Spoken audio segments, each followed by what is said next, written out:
आपने इसके अंदर नॉर्मल चीनी इसके अंदर इस्तेमाल करनी है आपने, और 1.5 यानी आपने 1.5 चम्मच जो है आपने यीस्ट खमीर का इस्तेमाल करना है।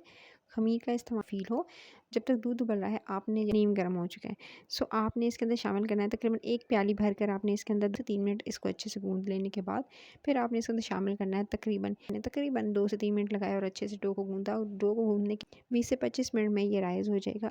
ये देख सकते हैं काफ़ी हद तक ये फूल चुका है। ये पेड़ा कह सकते हैं बनाना है, इस तरह छोटी सी बॉल बनाइएगा और इसमें से यानी थोड़ा-सा जो मिक्सचर उठाइएगा और आप इस तरह से इसको बना लीजिएगा। ऑयल गरम करना है, सिंपली ऑयल गरम करके ऑयल ले लें, बटर हल्की धीमी आँच रखेंगे ताकि कच्चे न रहें अंदर तक।